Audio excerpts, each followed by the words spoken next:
Salut à tous les Vetters, c'est Patrick de Vetted. Aujourd'hui, nous allons parler de ça. Mais une chose que je veux soulever ici, et je veux semer un peu la zizanie avec le gouvernement américain, je viens d'être quelque part aux États-Unis, où je sais qu'il y a un autre portail, et je sais que les États-Unis le savent, et j'y étais l'autre jour. Devinez un peu quoi? Il y a une immense clôture tout autour de ce lieu, avec de nombreux panneaux de sécurité. C'est soi-disant le service des forêts des États-Unis. Mais vous savez ce qu'il en est? Nous sommes sisters. Non, ce n'est absolument pas le cas. Et ce sont, soi-disant, d'anciennes ruines d'art tribal, et vous savez ce qui est le plus incroyable? Ce n'est pas ça. Ce qui se passe, c'est que les États-Unis utilisent le service forestier américain ainsi que des prétextes de protection de reliques archéologiques pour dissimuler au public l'existence d'un portail situé sur le territoire américain.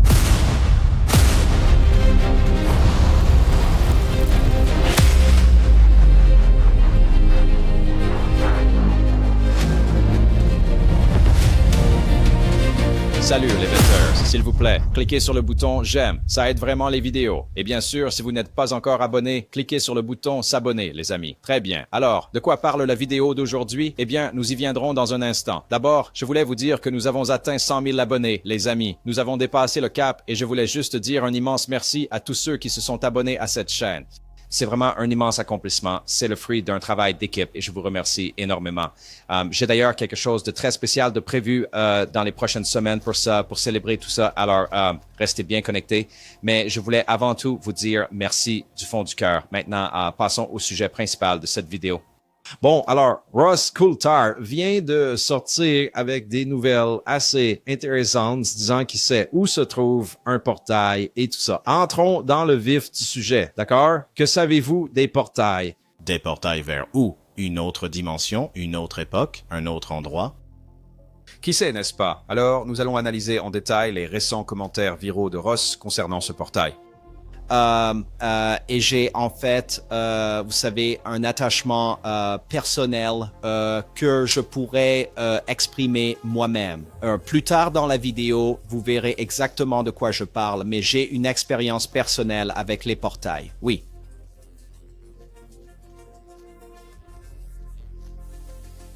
Vous allez comprendre ce que je veux dire. Maintenant, passons à cette fameuse vidéo virale. Permettez-moi de vous la montrer une nouvelle fois. Cette fois-ci, une fois de plus, sans musique. Et ensuite, nous allons revoir l'intégralité de la séquence d'où sont issus ces commentaires viraux. Mais il y a une chose que je voudrais mentionner ici, et je voudrais un peu semer la discorde avec le gouvernement américain. Je viens d'être quelque part aux États-Unis, où je sais qu'il existe un autre portail, et je sais que les États-Unis en sont parfaitement conscients, et j'y étais pas plus tard que l'autre jour. Et devine un peu, il y a une grande clôture tout autour, avec plein de panneaux de sécurité. C'est censé être le service des forêts des États-Unis. Mais tu sais quoi? Ce n'est pas le cas, et ce sont soi-disant d'anciennes ruines d'art tribal, et vous savez quoi? Ce n'est pas ça. Ce qui se passe, c'est que les États-Unis se servent du service des forêts américains et de prétextes de protection de reliques archéologiques pour dissimuler au public l'existence d'un portail sur le sol des États-Unis. Bon, en fait, on a Ross ici qui nous parle d'un portail, vous savez, une sorte de ruine très ancienne. Le Service national des forêts est en train de, vous savez, de dissimuler tout ça, ce portail, n'est-ce pas? Et vous savez, il y est allé, n'est-ce pas? Maintenant, nous allons aborder plus tard dans cette vidéo l'endroit où cela se situe potentiellement, n'est-ce pas? Aux États-Unis. Et encore une fois, c'est là que mon attachement personnel entre en jeu. Donc, vous verrez ce que je veux dire. Mais allons voir l'extrait vidéo plus conséquent et apportons quelques éléments de contexte supplémentaires pour comprendre précisément pourquoi Ross a commencé à aborder ce sujet. Vous voyez, il fait une séance de questions-réponses sur News Nation, n'est-ce pas? Et on lui a posé une question à propos de ces gars que vous voyez ici à l'écran, car il vient de publier une vidéo de ces deux hommes qui auraient prétendument trouvé des squelettes extraterrestres vieux de 400 ans enterrés sous une église au Mexique. Je vais mettre un lien dans la description de cette vidéo si vous voulez en apprendre davantage, mais ce n'est pas le sujet principal ici. Mais c'est pendant cette question, qui a révélé ce portail où il s'est rendu récemment. Maintenant, regardons l'extrait plus long pour avoir un peu plus de contexte sur exactement, vous savez d'où vient tout ça, ce discours sur le portail. Mais avant de faire ça, les amis, je dois laisser les micros allumés. D'accord? Alors, présentons le sponsor de la vidéo d'aujourd'hui. Un gars vient de gagner $1 million en créant un film d'IA avec VO3 sur la scène du sommet des 1 milliard d'abonnés, organisé par le gouvernement des Émirats Arabes Unis. Une jeune femme de 19 ans dirige une agence automatisée par l'IA et gagne $100 000 par mois. Et le dernier rapport de Forbes révèle que les employés utilisant l'IA au travail gagnent 40% de plus que ceux qui ne le font pas. Le paradoxe de l'emploi lié à l'IA est bien réel. Et février est important car la phase d'adoption précoce est révolue. Alors, la question est simple. Allez-vous assister à ce changement ou en tirer parti? Présentation d'Outskill, la toute première plateforme d'apprentissage axée sur l'IA pour accélérer l'apprentissage de l'IA pour des gens comme vous et moi. Ils organisent la formation intensive en IA de 2 jours en direct ce samedi et dimanche de 10h à 19h, heure de l'Est, les 2 jours. Et c'est le moment idéal pour vous inscrire, car vous pouvez y accéder gratuitement pendant les prochaines 48 heures. Cette formation IA de 16 heures a déjà formé plus de 10 millions de professionnels axés sur l'IA dans le monde entier et est noté 4,9 sur 5,0 sur Trustpilot. Des professionnels du marketing, de la finance, des opérations, des produits et de l'ingénierie pourraient y participer, car ce n'est pas propre à un seul secteur, mais est désormais indispensable dans tous. C'est ici que vous apprendrez à créer des agents d'IA qui planifient, rédigent, exécutent et rapportent pour vous, à automatiser des flux de travail qui fonctionnent même pendant votre sommeil, à connecter des outils comme Sheets, Notion, les CRM et les emails pour créer des systèmes rentables. Utiliser l'IA pour organiser chaque semaine et obtenir un avantage injuste au travail. C'est que vous apprenez à tirer profit de ces compétences.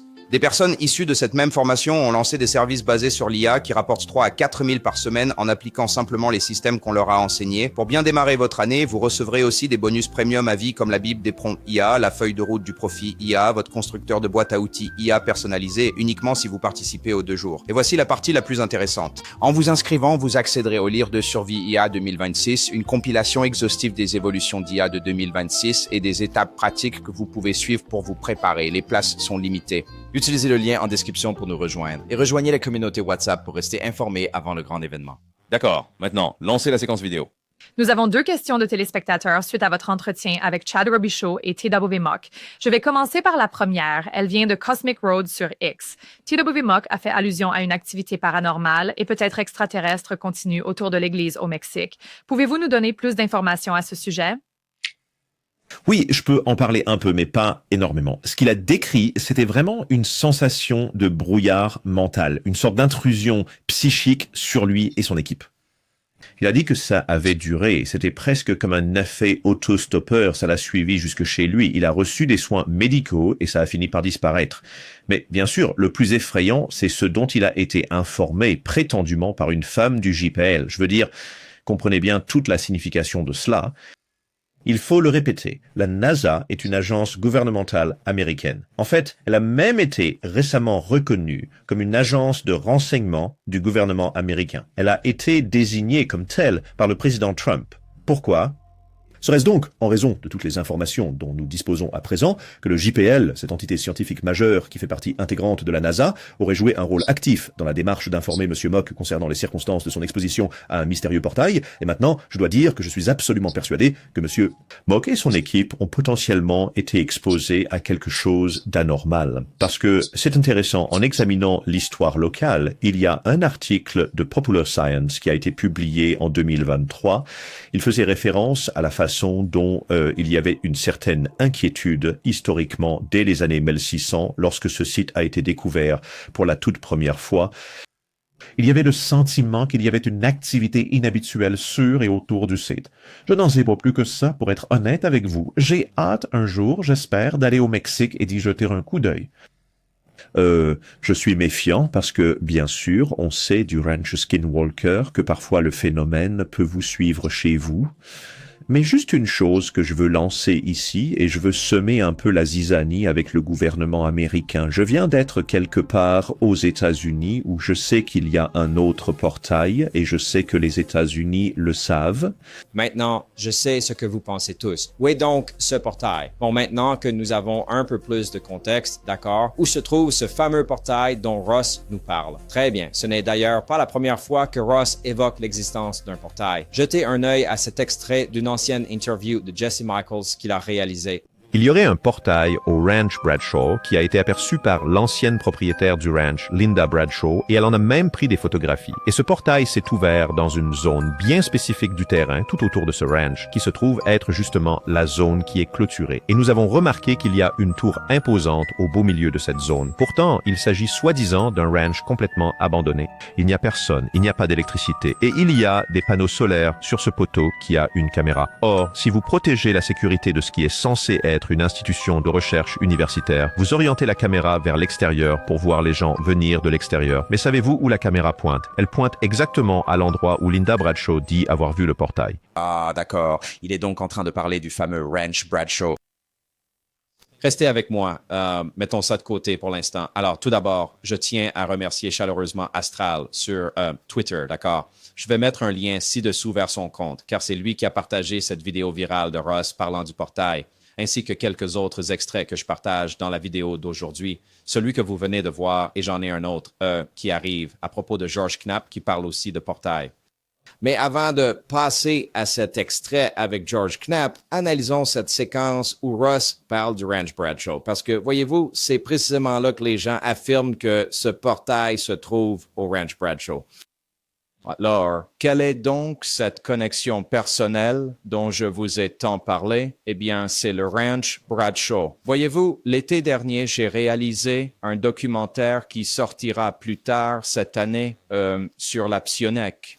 Et je suis allé à Sedona, en Arizona. Et juste à l'extérieur de Sedona, en Arizona, se trouve le Ranch Bradshaw. Et j'ai effectivement filmé là-bas pour mon documentaire. Elle s'appelle Psionics. Je vais mettre un lien ci-dessous pour que vous puissiez voir la bande-annonce. Il est disponible maintenant. Et il y a en fait plusieurs passages dans la bande-annonce qui montrent, vous savez, le Ranch Bradshaw, parce que j'y suis allé filmer pendant un certain temps. J'y ai passé une soirée entière, un après-midi et une soirée complète là-bas. Et il faut beaucoup de temps pour s'y rendre. C'est un réseau routier vraiment complexe et fou pour y arriver. C'est sur Google Maps. Vous pouvez le localiser et vous rendre au Bradshaw Ranch. Maintenant, tout le monde ne peut pas accéder à chaque partie du Ranch Bradshaw, mais vous pouvez l'explorer. C'est un vieux ranch. C'était l'histoire derrière ça, c'est que essentiellement un cascadeur d'Hollywood l'a en quelque sorte acheté et ils y ont tourné des films ou des parties de films là-bas au Bradshaw Ranch. Mais c'est un peu tout délabré maintenant et des bâtiments abandonnés et ce genre de choses. Et beaucoup de gens y vont pour vivre différentes choses, des phénomènes, n'est-ce pas? C'est pourquoi j'y suis allé et j'ai filmé. Et pendant que j'y filmais, et beaucoup de ces choses ne finissent même pas dans le documentaire, vous savez, on m'a parlé de portail là-bas pendant que j'y étais. En fait, on m'a même dit, le gars qui nous a emmenés là-bas, nous a parlé d'un portail, n'est-ce pas, qu'on pourrait potentiellement ouvrir pendant qu'on y était. Et j'avais cette pierre par terre. Et ils m'ont dit, d'accord, monte sur cette pierre. Qu'est-ce que tu ressens? Tu sens quelque chose? Vous savez, j'ai marché sur cette pierre. Je suis resté là. Je n'ai rien senti. Et quelques autres personnes y sont montées. Rien ne s'est passé. On est un peu passé à autre chose parce qu'on était là pour vraiment observer le ciel. Et vous savez, faire de la psionique, n'est-ce pas? Se connecter mentalement avec les ET dans le ciel. Et nous avons pu y voir des choses vraiment intéressantes. Et le gars qui nous y a emmenés, il s'appelait Benjamin. Et Benjamin, je crois qu'il y a une partie dans le documentaire que nous avons incluse où il nous raconte sa capacité à ouvrir des portails là-bas et que le gouvernement est à ses trousses, n'est-ce pas, qu'il le poursuit. Et il y avait même un moment où il parlait de certaines choses qui m'ont fait éteindre la caméra que je ne pouvais pas enregistrer. Et tout cela était officieux et blablabla.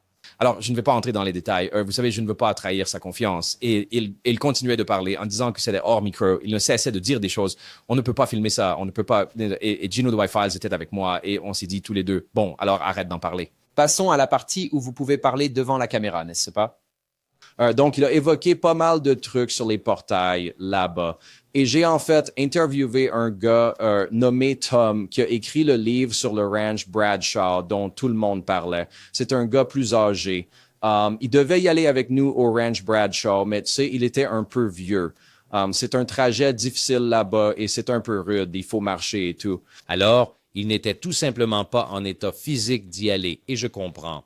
Mais il est bel et bien venu me voir à mon Airbnb pendant que j'étais à Sedona. Et il s'est assis pour une interview qui a duré environ 1 heure, pour être tout à fait honnête avec vous. Et honnêtement, cette partie ne se retrouve pas dans le documentaire.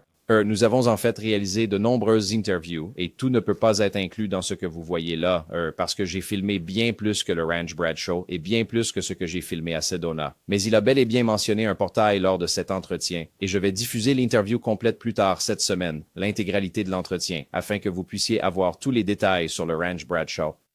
Et soi-disant, vous savez, la légende raconte que le Ranch Bradshaw connaît plus de phénomènes que le Ranch Skinwalker, n'est-ce pas? C'est ce que tout le monde dit à Sedona. Et c'est ce qu'on nous a dit aussi. Et Tom a parlé d'un portail et potentiellement le même portail dont Rose parle, n'est-ce pas? Avec la propriétaire du Ranch Bradshaw, n'est-ce pas? Cette femme. Eh bien, il semblerait que, soi-disant, ils aient également aperçu, c'était probablement l'une des choses les plus incroyables que j'ai pu entendre durant tout le tournage de ce documentaire. D'après ce qui se raconte, ils auraient vu un dinosaure. Sortir de ce portail également. Alors, pour être honnête, vous savez, mon détecteur de conneries s'affole complètement quand j'entends parler de portail et de tout ça. Et puis encore, vous entendez parler d'un dinosaure qui en sort. Un dinosaure, même, mais, je veux dire, qu'est-ce qui est en train de se passer? Je veux dire, je suppose que je ne suis pas en train de dire que ce n'est pas vrai. Je dis juste, vous savez, je ne sais pas. Je n'ai vu aucune preuve à Bradshaw Ranch de portail s'ouvrant, ni non plus de dinosaures se promenant. Et je ne sais pas, mais il y a beaucoup de légendes et on parle énormément de cet endroit particulier, Bradshaw Ranch. Et encore une fois, nous avons vraiment vécu des choses assez intéressantes là-bas. Pendant que nous filmions, le gars qui nous y a emmenés, Benjamin, prétendument, pendant que nous étions en train de filmer, des extraterrestres sont apparus qui étaient invisibles et que seul lui pouvait voir. Et il communiquait avec eux. Et je ne sais pas, il n'arrêtait pas de répéter. Leur présence est ici, ils sont Les petits gars, ils sont comme des enfants. Mais, vous savez, personne d'autre ne les a vus, ni sentis, ni quoi que ce soit. C'était juste lui. Et c'était un type bien. Il était vraiment très intéressant, c'est certain. Et il est dans le documentaire, c'est sûr. Mais je ne sais pas. C'est le genre de choses qu'il va falloir que tu expérimentes par toi-même. Je ne veux pas dire attendez le documentaire, mais je ne peux pas simplement expliquer tout le documentaire. Je veux dire, mon expérience au Ranch Bradshaw y est, mais pas tout. Je pourrais donc vous donner beaucoup plus d'explications au fur et à mesure que nous avancerons, vous savez, dans les mois à venir, je suppose, si le sujet se présente. Mais je vais publier cette interview avec Tom à propos du Ranch Bradshaw, qui est vraiment très intéressant. Encore une fois, les gens disent que vous savez, il y a plus de phénomènes qui s'y produisent que sur le Ranch Skinwalker. Alors, je ne sais pas. Vous savez, si vous avez de l'expérience avec le Ranch Bradshaw, n'hésitez pas à me le faire savoir dans les commentaires.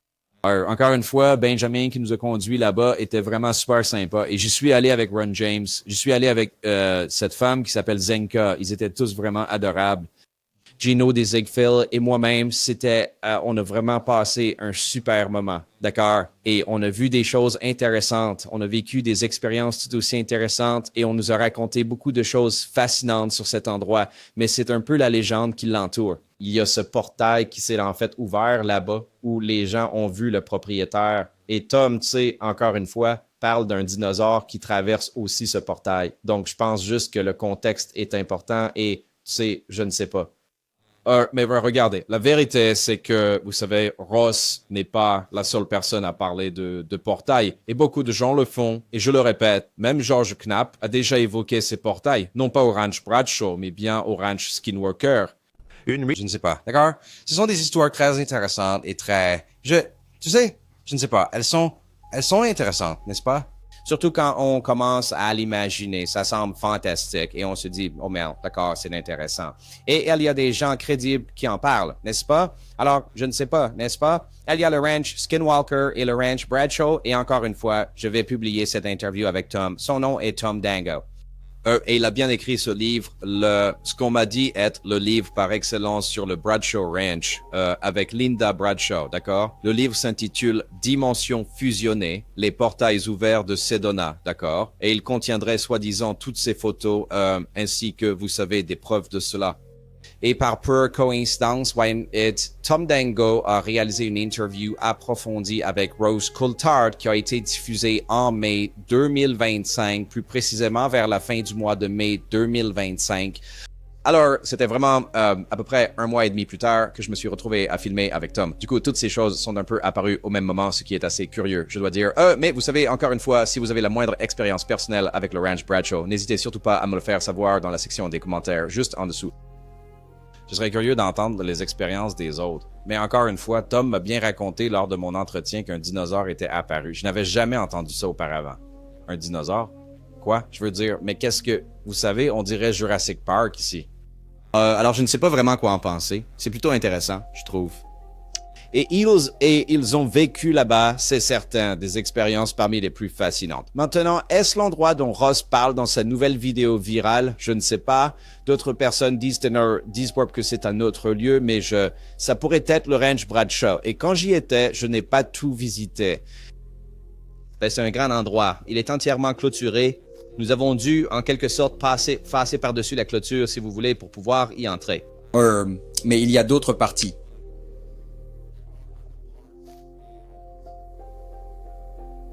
Tu sais, est-ce qu'il y a des ruines antiques là-bas? Je veux dire, il y a plein de choses à Sedona, donc c'est possible. Est-ce qu'il y a cette dissimulation de ce portail? Je ne sais pas, n'est-ce pas? On parle beaucoup de portails. C'est intéressant, mais je n'ai, pour ma part, pas vu de preuves vraiment convaincantes. Et encore une fois, quand j'y étais, on m'a dit de me placer sur un rocher et que je ressentirais l'énergie d'un portail et d'une autre dimension. Et ce gars, Ben, avec qui je filme, affirme qu'il peut y ouvrir des portails et qu'il est poursuivi par le gouvernement à ce sujet. Alors, est-ce que c'est la direction que Ross est en train de prendre? Je ne le sais honnêtement pas. Mais il va falloir attendre et voir. Espérons que Rossi nous donnera plus d'informations à ce sujet, n'est-ce pas? En gros. Alors, d'accord, tout le monde, on se retrouve pour la prochaine. N'oubliez jamais que chaque nouvelle journée est un cadeau précieux, mes amis. La paix. Patrick, j'aimerais beaucoup connaître votre avis sur cet ovni potentiel qui est annoncé pour l'année 2027. Pourrait-il être rétroconçu et qu'il descende pour éliminer quelques-uns d'entre nous et se débarrasser de nous dans le cadre d'une sorte d'alliance afin que tout le monde puisse blâmer les extraterrestres et non pas ceux qui ont eu ce plan en tête depuis le début. Juste une idée.